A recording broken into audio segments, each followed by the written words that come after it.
My name is Asa Glass, and I'm an ECE resource teacher at Blue Lick Elementary.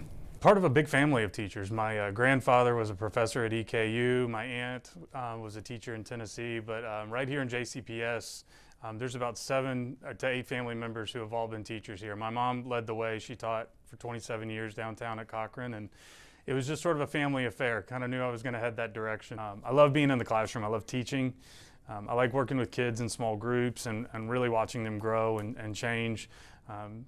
Fortunately, being in Blue Lick for as long as I have, I've got to watch a lot of these kids go from kindergarten all the way through 5th grade and just see how much they've learned and changed, go from not reading at all to reading novels and having novel studies with me in 5th grade. And so it's a rewarding experience, and I love being a part of the Blue Lick team, love being a Lion. But teaching is it's something. It's challenging, but you know, maybe in that way that I was discussing, it stretches you in a good way. Show on Food Network, like how did that happen? It's kind of a crazy story, COVID in the middle of all of it, but a producer reached out to me because of my Instagram feed.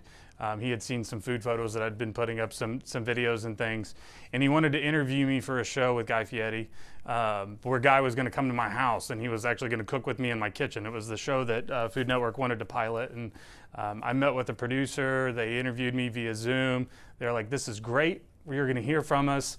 And then everything in the world shut down. I thought that was that.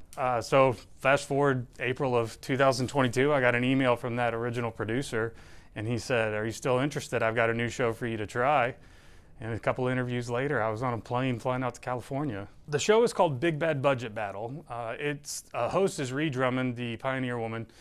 She was starting this new show. I got to be actually Chef 1 on episode 1 of season 1. But the whole show is just about home cooks and what we can do on a budget, what we can do with a limited amount of time. I thought, okay, that's great. I'm gonna cook for Food Network judges, these celebrity judges, in 20 minutes and $20. So we had to shop for 2 rounds, and we had no idea what we were cooking in the second round.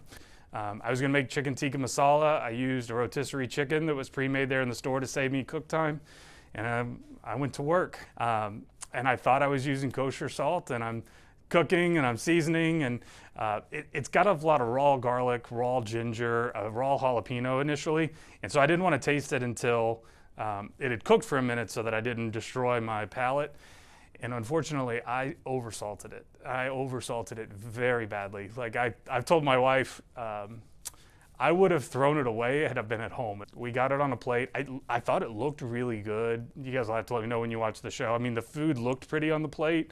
And the judges gave me really good feedback. They thought there was a lot of flavor off camera, or they cut it out of the show. I did get told it was quite a bit salty, and I was like, "No, yeah, it's real salty. Not quite a bit, it's real salty."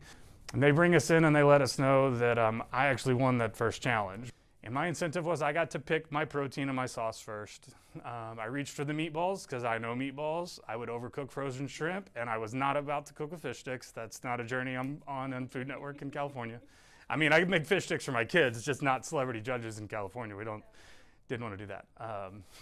And then she asked what I was going to do with the meatballs. I suggested I was going to do something Italian with my heritage, being Italian on my dad's side, and she told me that sounded easy and maybe a little boring, and I thought, okay. Well, she just challenged me, and so I grabbed the cream of mushroom soup, kind of panicked, like, okay, we're not getting the pesto, we're gonna go that. And so I'm trying to cook kind of a play on Swedish meatballs with the ingredients I had on hand.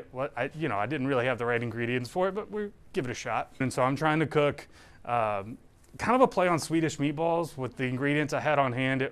I didn't really have the right ingredients for it, but we give it a shot.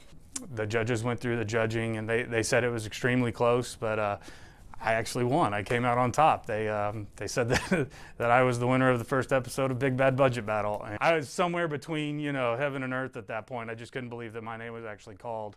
So I think I'm shaking at this point. And Eddie Jackson, one of the celebrity judges, a former NFL player, he's like, "Bro, you look like you need a hug." And I was like, "Dude, I really do." So he gave me a big old bear hug, and it was just, I mean, I'm teaching Friday and then getting hugged by NFL players the following Monday. It like I can't explain it. The word I kept using is just surreal. Like, you've seen this. You've watched this 100 times, 1,000 times on TV. You've critiqued these people while you're watching them. You're like, oh, I would never do that. And then you're in the middle of it doing exactly what you were like, I would never do that, right? But you don't know until you're out there and there's cameras and clocks and judges. You can hear them discussing what you're doing and you're like, are they saying that in a good way or a bad way? Because that's how I always do it. But once the cat was out of the bag, it was the first day of the school year. I walked in the building that very first day of school and this little boy walks up to me and he goes, my mom saw you on TV last night. She told me to tell you. It's like, that's never happened to me before. I realized how uncomfortable it was. It made me anxious flying out there. I didn't want to lose. I wanted to represent well. I didn't want to come across in a negative light, and I felt really uncomfortable, but in a good way. Like, once I landed and once I was meeting people and going through this experience, it was, win or lose, it was going to become a situation that I would remember forever, something that was really special. And so I guess I learned that it's okay to stretch. It's okay to grow and challenge yourself, and being uncomfortable, you know, kind of stinks sometimes, but it works out.